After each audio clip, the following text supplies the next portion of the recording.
The look on Uncle Richard's face was worth every sleepless night, every mocking comment, every moment of doubt I'd endured over the past 5 years. But let me start from the beginning.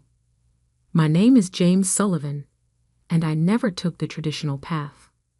While my cousins went to prestigious universities, I worked full-time at our family's pharmaceutical manufacturing company, Sullivan Pharmaceuticals, taking online classes at night. Not because I couldn't get into a real college, I had been accepted to several, but because I saw something they didn't. The future of pharmaceutical manufacturing wasn't in the old methods my uncle clung to. It was in automation, in artificial intelligence, in systems that could adapt and learn. But to build that future, I needed to understand both the science and the practical reality of our industry. Another late night with your digital diploma mill? Uncle Richard would smirk whenever he caught me studying in my small office at the plant. He'd inherited control of the company when my father, his younger brother, died unexpectedly 6 years ago. My 10% ownership stake, left to me by Dad, was treated as a mere courtesy. "The future is changing, Uncle Richard," I'd reply, not looking up from my advanced robotics textbook. "We need to change with it." He'd laugh, that condescending chuckle that echoed through the boardroom whenever I tried to suggest improvements. The pharmaceutical industry is about tradition, James, about proven methods. League the sci-fi dreams to Silicon Valley.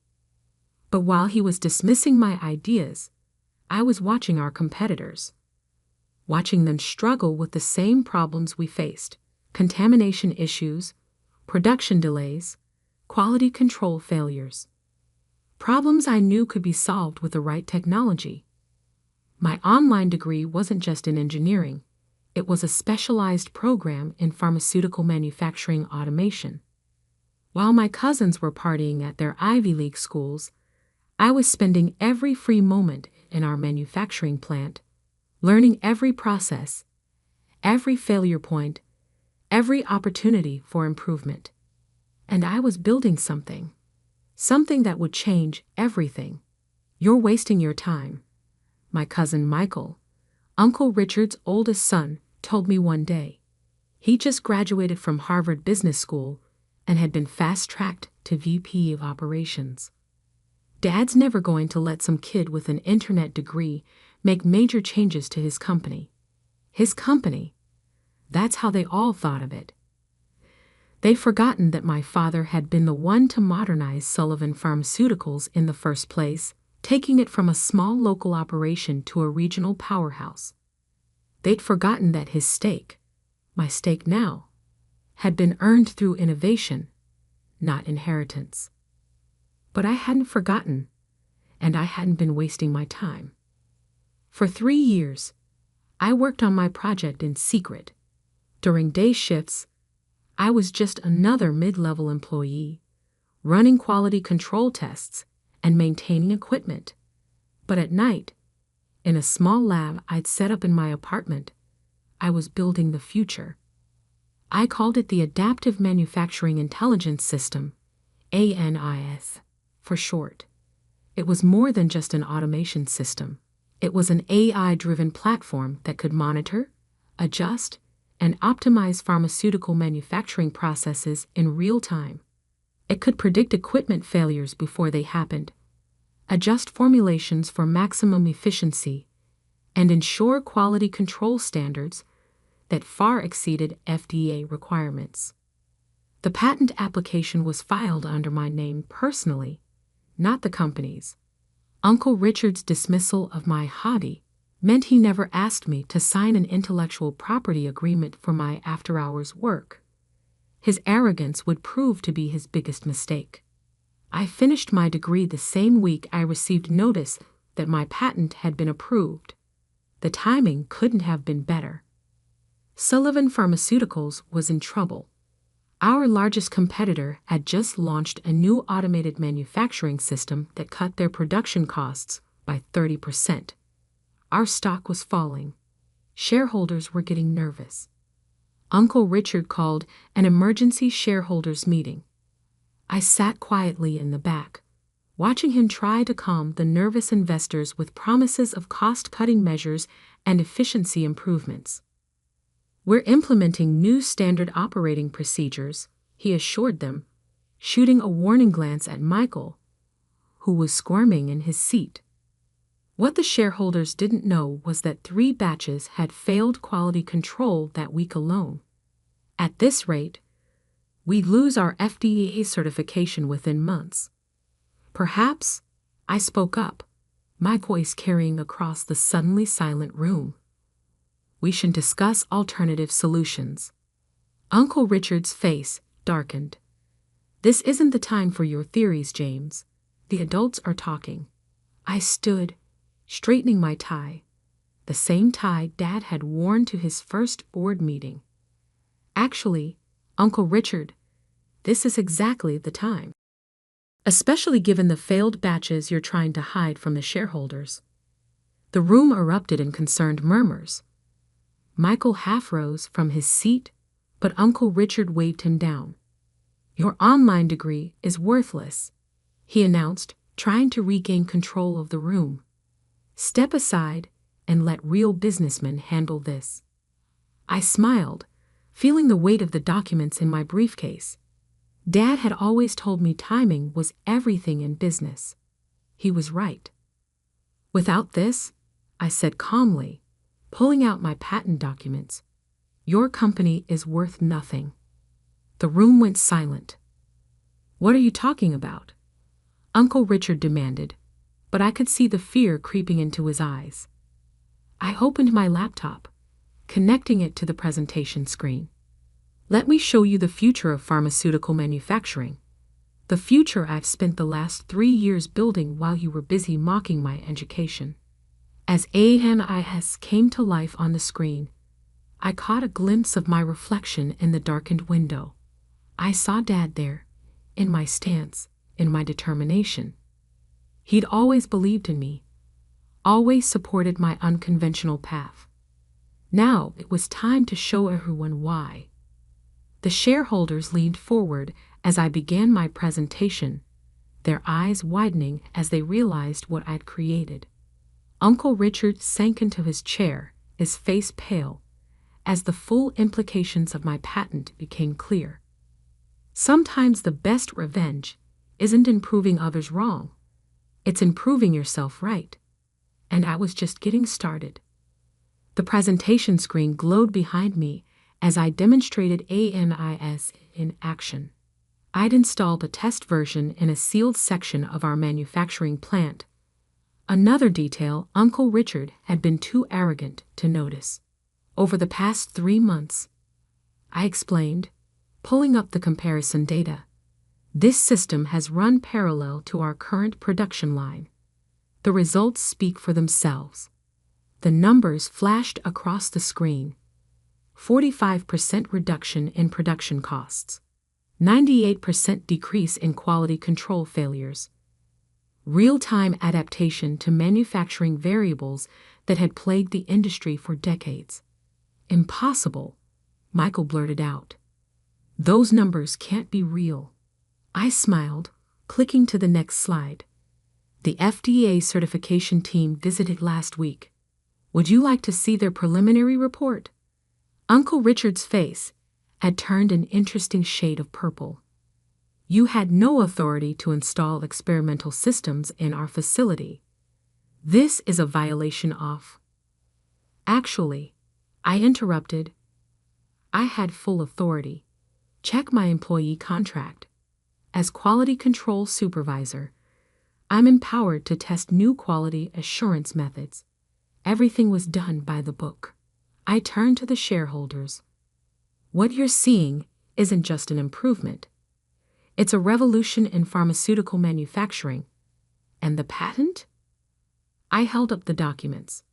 "It's already being called the most significant innovation in the industry in 20 years. The room erupted in excited chatter. I could see dollar signs in the investors' eyes as they grasped the implications. Our competitors would pay billions for this technology. One shareholder called out. They already have, I replied calmly. I received offers from 3 major pharmaceutical companies this morning. They're quite interested in the fact that Sullivan Pharmaceuticals doesn't own the patent rights. Uncle Richard stood up so quickly his chair toppled backward. This is outrageous. You developed this while working for us. The company owns nothing. I cut in. I developed this on my own time, with my own resources. The patent is registered to me personally.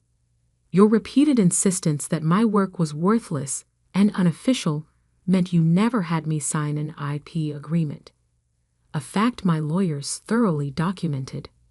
I clicked to the final slide. A sales projection showing Sullivan Pharmaceuticals' future with and without ANIS.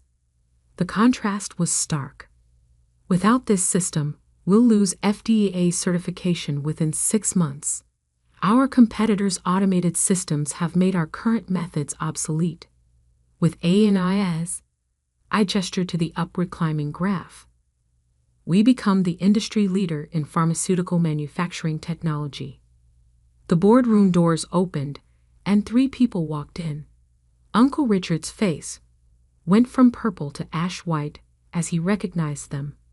Allow me to introduce David Chin from Merck, Sarah Williams from Pfizer, and Thomas Rodriguez from Johnson & Johnson, I said pleasantly. They've each expressed strong interest in acquiring my patent. I invited them to today's meeting to observe the technology in action. Michael jumped up. This is a closed shareholders meeting. You can't. Actually, I held up a document. As a shareholder, I can invite relevant parties to observe non-confidential technological demonstrations. It's in the company bylaws, the ones Dad wrote. The 3 pharmaceutical representatives took seats at the back of the room, their interested gazes fixed on the presentation screen. So, I continued, we have a choice to make. Sullivan Pharmaceuticals can license my technology, maintaining family ownership, but paying standard market rates for the patent rights. Or, I glanced at the industry representatives, I can accept one of the several very generous offers I've received. Uncle Richard slammed his fist on the table. This is blackmail. No, I corrected him. This is business. The kind of business you claimed I couldn't understand with my worthless online degree. I pulled out another document, this one considerably thicker. This is my offer to Sullivan Pharmaceuticals. Exclusive license rights to ANIS with certain conditions. What conditions? A shareholder asked eagerly. First, a restructuring of the board. My father's vision for this company was about innovation, not stagnation. We need leadership that understands that. Uncle Richard's face contorted. You want my position? No, I said quietly. I want the position I earned. Chief Technology Officer, with a seat on the board. The patent rights come with my appointment. The room was silent as the implications sank in. Without my technology, Sullivan Pharmaceuticals would fail within months. With it, we'd dominate the market. And if we refuse? Michael asked, his Harvard confidence cracking. I gestured to the industry representatives. Then I walk across the street to one of our competitors. My patent, my choice. One of the shareholders, an elderly man who'd known my father, spoke up. Richard, we need to vote on this now. Uncle Richard looked around the room, seeing his support crumbling. 20 years of ruling the company through fear and tradition, undone in a single morning. This isn't over, he hissed. Actually, I replied, it is, because there's one more thing you should know. I nodded to my lawyer, who had been waiting quietly by the door. She distributed copies of one final document to the board members. What's this? Uncle Richard demanded, scanning the pages. The results of the internal audit I commissioned 3 months ago. It seems there have been some irregularities in the company's recent FDA compliance reports. Irregularities that coincide with Michael's appointment as VP of Operations. Michael went pale. Uncle Richard started to speak, but I held up my hand. The full report has already been submitted to the relevant authorities. So you have a choice, Uncle Richard. Accept my offer, or explain to the FDA why our compliance reports don't match our actual production records. The room exploded into chaos. Board members huddled in corners. Whispered conversations filled the air, and through it all, I stood calmly at the podium, watching my uncle's empire crumble. Dad had taught me that success in business wasn't about prestigious degrees or family connections. It was about vision, integrity, and the courage to stand up for what you built. As the board called for an immediate vote on my proposal, I caught my reflection again in the window. This time, I didn't just see Dad's determination in my stance. I saw his smile. 6 months can change everything. I stood in my new office, my father's old office, looking out over the manufacturing floor. Below, ANIS hummed quietly, its adaptive systems orchestrating a perfect dance of automation and precision. Our production efficiency had increased by 250% since full implementation, and our stock price had tripled. The door opened, and Maria Rodriguez, our new VP of Operations, entered with the latest performance reports. The FDA inspectors just left, she announced, grinning. They're calling us the new gold standard in pharmaceutical manufacturing. They want to use our facility as a model for updated industry regulations. I nodded, remembering Uncle Richard's dire predictions about how my experimental system would destroy the company's reputation. He'd been wrong about that, just as he'd been wrong about so many things. The aftermath of that shareholders' meeting had been swift and decisive. The board had voted unanimously to accept my proposal, though not just because of the patent. The FDA compliance irregularities had been worse than even I'd suspected. Michael had been cooking the books for months, hiding quality control failures to protect his position. When the full investigation concluded, he'd faced criminal charges. Uncle Richard had been forced to resign to avoid being implicated in the cover-up. Have you seen today's Wall Street Journal? Maria asked, handing me the paper. The headline read, Sullivan Pharmaceuticals leads industry revolution. Stock soars on innovative AI manufacturing system. Below was a smaller headline. Former CEO Richard Sullivan faces SEC investigation in separate venture. I set the paper aside. Uncle Richard's downfall wasn't my concern anymore. I had bigger things to focus on. Like the research center I'd established in my father's name, offering scholarships to online students developing innovative pharmaceutical technologies, or the mentorship program helping employees earn degrees while working just as I had. My phone buzzed, a message from Dr. Sarah Chen at MIT. Her team wanted to collaborate on expanding ANIS's capabilities into biotechnology manufacturing. 5 years ago, someone with my worthless online degree wouldn't have gotten a response from MIT. Now they were calling me. A knock at the door interrupted my thoughts. To my surprise, it was Aunt Helen, Uncle Richard's wife. James, she said softly, do you have a moment? I gestured to the chair across from my desk. She sat, looking uncomfortable in the office where her husband had once reigned. I wanted to thank you, she began, for what you did for Tommy.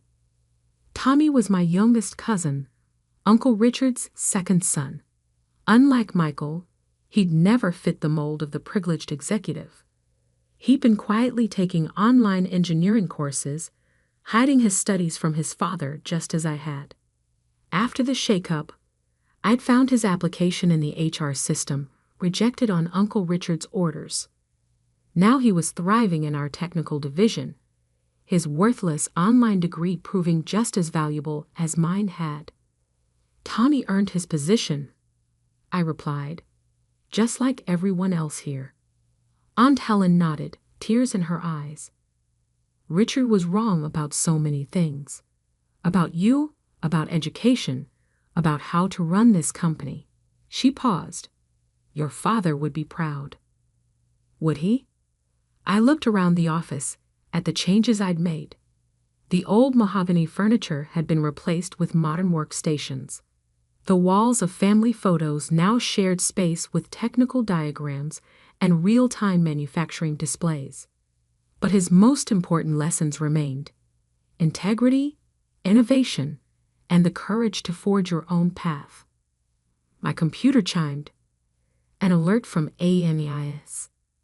The system had automatically detected and corrected a minor variation in one of our production lines, maintaining perfect quality without human intervention. Another small miracle that my internet degree had helped create. How's Uncle Richard doing?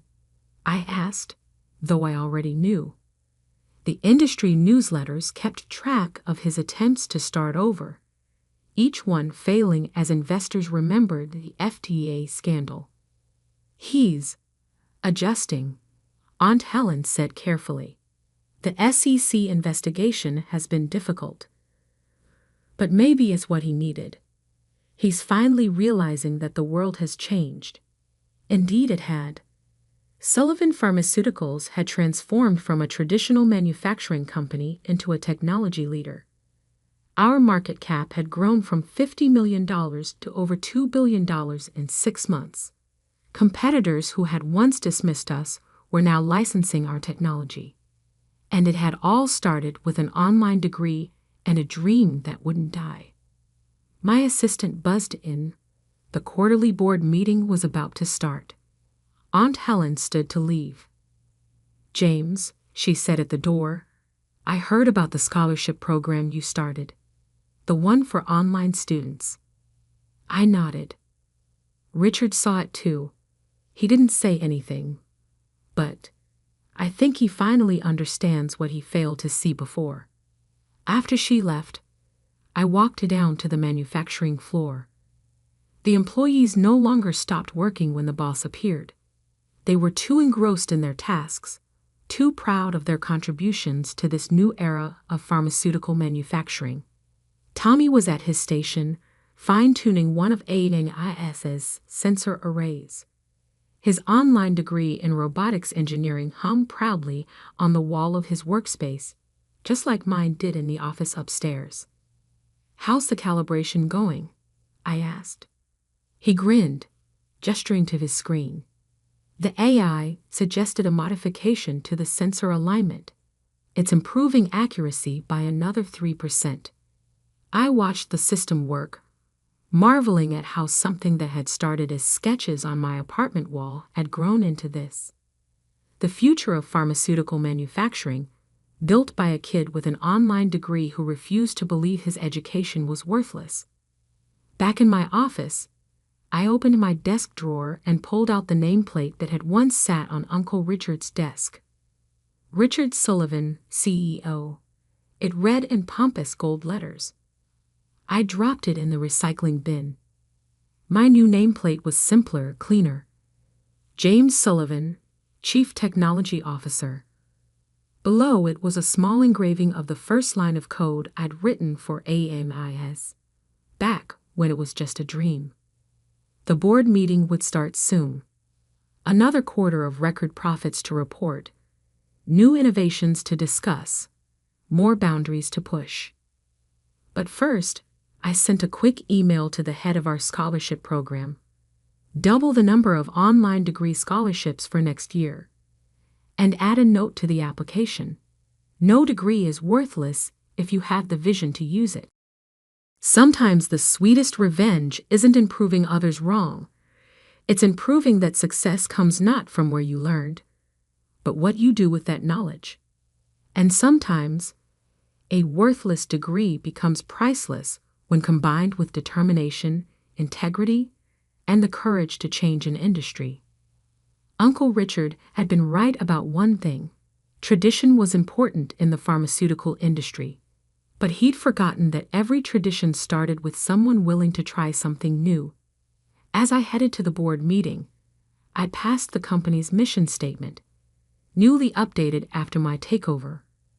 Sullivan Pharmaceuticals, where innovation meets integrity.